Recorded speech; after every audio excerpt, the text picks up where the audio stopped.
We're in our 6th year.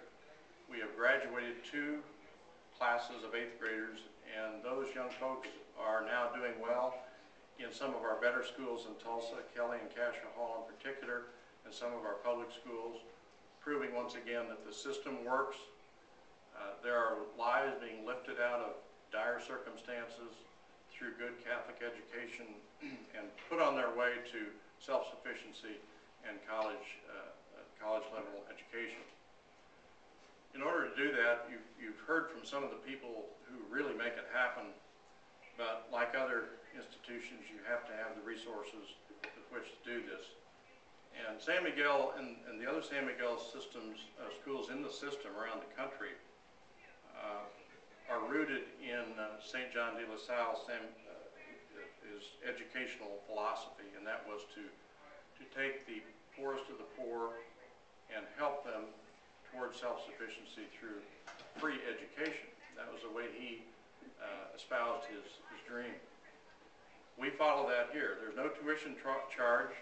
We raise all of the money that's needed to run this place, and that is no small task because we get no benefit or no financial support from the parishes or from this parish, excuse me, that we're physically housed in, and no financial support directly from the diocese. Now, that isn't with the bishop sitting here. I want to hasten to make clear that does not indicate that we don't get support from the diocese. We get wonderful support from the bishop, not only at this school, but in Catholic education in Tulsa. And he has helped us in many ways get our mission into reality. Where we are at this point is that having proven here in Tulsa that the San Miguel system works, we are now ready to put it on a much more permanent financial basis.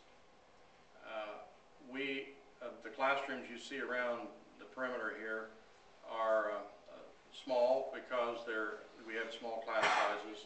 That's part of the educational template.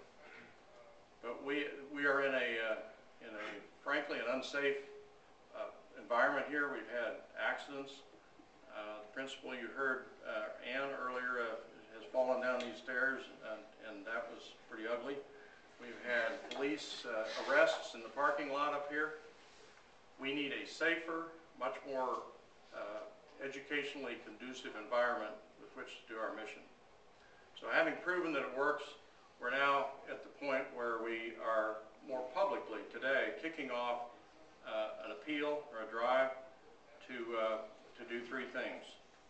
First of all, we physically, as I just mentioned, we need a better place in which to do this. So there are some drawings here that were done by our good friend Steve Olson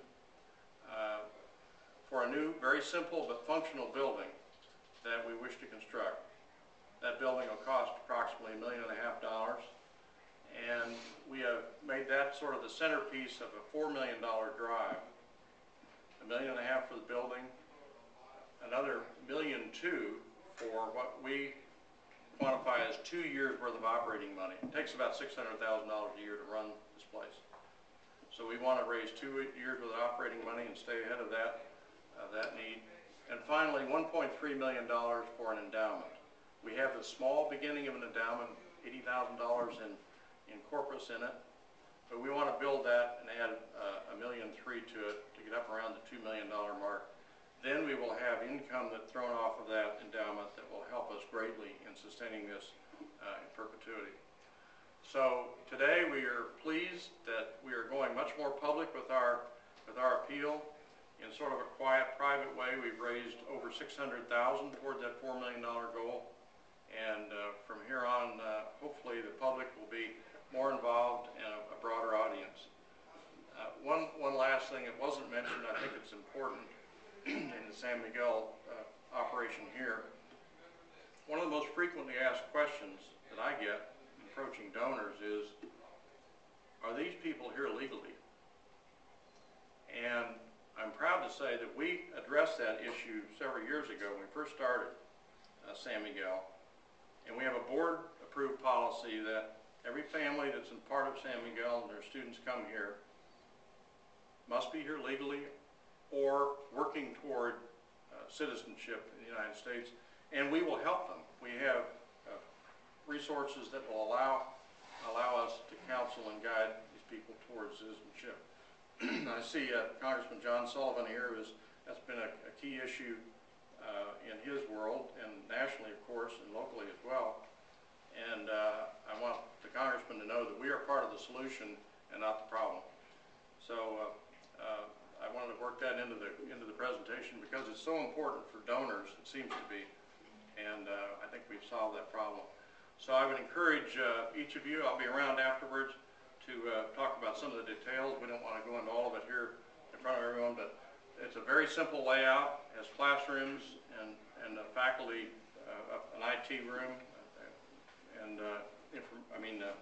has a lot of computer orientation to it, and it will greatly elevate the environment in which we're operating. If you look at the bottom of these doors over here, you'll see 2 or 3 or 4 inches of flood marks, and that's what we're dealing with in this location.